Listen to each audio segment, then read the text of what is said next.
Any questions going into this game? Obviously, there's a celebration this week of the Super Bowl 33 team. Yeah. You've spent, it seems like, a lot of time, especially in the off seasons, with John Elway. What is your relationship with him? It's real good. Same with Mike. And look, I can remember the game. I was just telling Patrick, against Atlanta, there's certain plays that come up. They ran this off a heavy play action, this stutter comeback post that I'd never seen before for a touchdown. Obviously, it was a dominant performance. That stretch of 3 years was really, when you start looking at the numbers, pretty unbelievable. What were we at home, like 31-1 or something like that? Anyway, a great celebration for those guys. They deserve it. Well, and then DeMarcus, too, who you told us you were around when he was young in Dallas. Yeah, he wasn't part of that team, though, was he? No. I'm saying, but he's also being honored because of the Hall of Fame. Yeah, got it. So we're doing a twofer then. Yeah, you are doing a twofer. I'm a big DeMarcus fan as well. I've got plenty of stories and tremendous player. Pretty unbelievable career. And look, two franchises got to benefit from his skill set, and he was rare.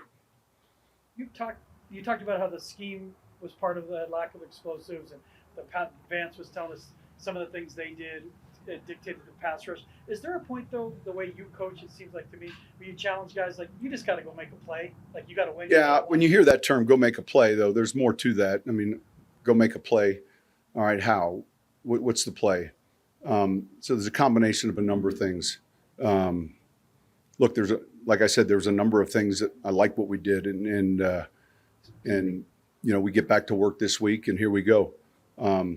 Different defense, different structure, the same way on the flip side. So, we get ready to play this game. Talk about Adam Trautman's continued improvement as a receiver when he was in New Orleans, and how much can that help you now with Greg out? Yeah, I mean, Adam does a number of things well. In what I like, when we game plan, you know exactly what you're getting, and so you put him in those situations. Obviously, I'm glad we have him. And, Chris as well, Manhertz, and, Nate, we like that meeting room and that position group. And certainly you want Greg to be a part of that as soon as he gets healthy. So, those guys will have a significant role, especially in the running game as well as the passing game. Can you give us a sneak peek on Frank Clark with the injury? No, nothing really to report. We'll list, I think, in a few hours here when it comes out. So no sneak peeks. But if he doesn't go, what do you like about Nick Benito if he has to play more? All those guys are in a rotation, and so. But again, we cover the scenarios, and we'll be ready either way. With Chase Young coming back, obviously, I think he was cleared off the injury report today. You talked about the good player. I'm real familiar with him. It was 21. We played him there, and another real explosive end who's got real good length. They're a handful in the front, obviously. We talked all week about the tackles, and then you take the ends with Sweat and Young. So, we got to be smart with our protection plan. With Sam Howell, there's a limited sample size, obviously, but what have you seen kind of from that film last year against Dallas to the film? Well, he's a playmaker. Look, and he's got this ability to extend plays, and that can become problematic. He's a confident player, and you can see that they respond to him. And I believe that's one of the reasons Ron has confidence. You saw that when he came in last year and then this year. So, a different type player than we saw last week, and we just have to understand, what are the things he's comfortable with, and then maybe what are the things he's not as comfortable with. Can you classify Jerry Jeudy as good to go? Yeah, I mean, he's been full all week, so yeah. Would he be on a pitch count or anything? No, I see him. He's healthy. He's good. Your first touchdown last week came from a practice squad player. I mean, has that changed a lot how you've looked at your roster? I think the rosters have changed that way. I mean, the numbers are at a all-time high, with 16 players. Those guys play on every team. They're playing. LJ's been in games.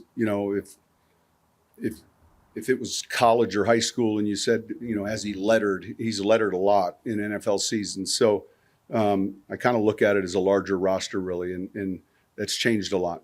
When you look back at your career, do you tend to see your teams take a jump from week 1 to week 2, or really across the league? Well, look, I just finished talking to him. The first 4 weeks, we're in this urgent race to improve. So hopefully that's the case. And I think it's critical, and I don't keep track of things. Mike filled me in yesterday, 3 different times. We started with a loss and then went 13-3 or 13-3 and 11. And so, but you are in this race to get better in the first quarter pole of the season.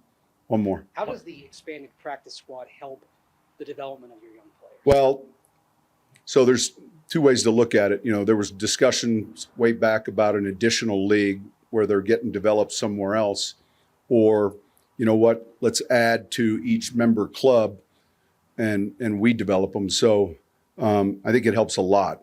And we always put a slide up, notable practice squad players in our league. There's Pro Bowlers in that list, Thielen. I could go on, even on our roster that are currently active. And so I think that expansion has really helped every club, not just ours. It's helped us all develop players. And I can't tell you my time in New Orleans, you guys the amount of guys that played in key situations for us that were either brought up or part of a practice squad at one point. All right, thanks. Thanks, Coach.